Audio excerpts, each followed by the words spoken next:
Welcome to today's episode of Heard and Seen Around. I am Rajesh Karipurath. This is my take on macroeconomic and geoeconomic data points which I find interesting. I hope you enjoy watching it as much as I enjoyed curating it. Cheers.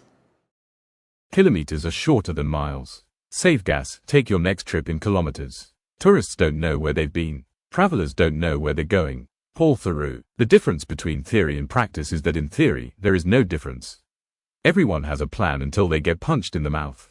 Mike Tyson. Facts are stubborn things. John Adams.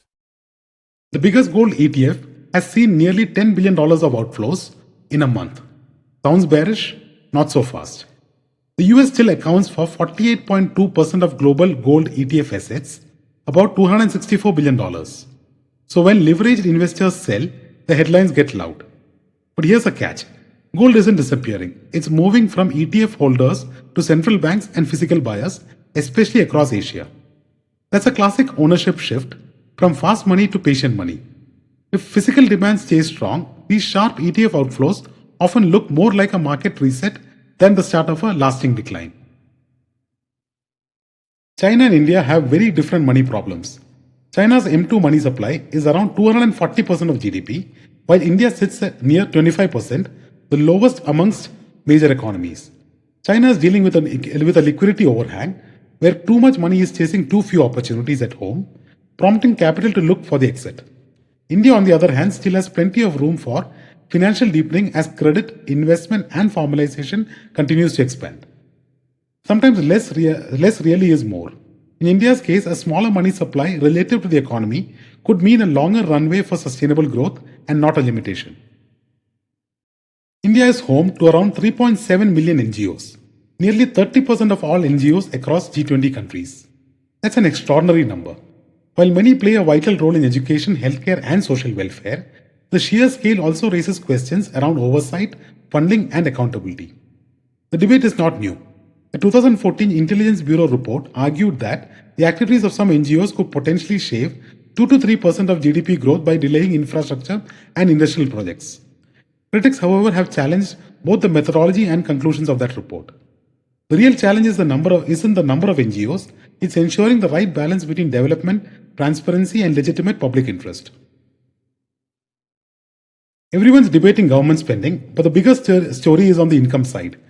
Tax revenue has been stuck around 7.6% of GDP, while FY26 net tax collections missed estimates by 7.5%.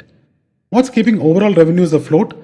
Mostly non-tax income, like the RBI's bumper dividend and the other one-offs.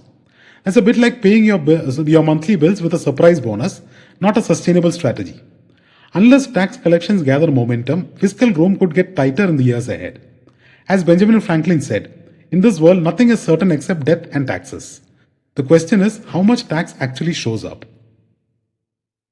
India's highway build-out has been one of its biggest growth stories, but the pace is easing. After peaking at nearly 13,500 kilometers in FY21, construction has moderated, with FY26 year-to-date well below recent highs. The focus is also shifting from simply adding roads to widening, strengthening and upgrading existing highways. That's not necessarily bad news. As the network matures, quality often matters more than quantity. The next phase is about moving people and goods faster, not just laying more asphalt. As someone who travels quite frequently on Indian highways, I can vouch for that.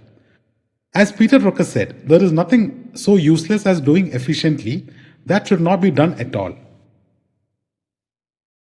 India's merchandise exports have hit a plateau. After growing at a 17% CAGR in the 2000s and 5% in the following decade, exports have been hovering around $440 billion for the last few years, with FY26 at about $442 billion. The good news, we have held our ground despite a weak global trade environment. The challenge now is finding the next gear. Scaling manufacturing, improving competitiveness, and tapping new markets will be key if India wants to become a true export powerhouse.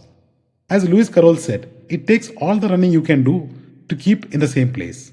In global trade, standing still is rarely enough.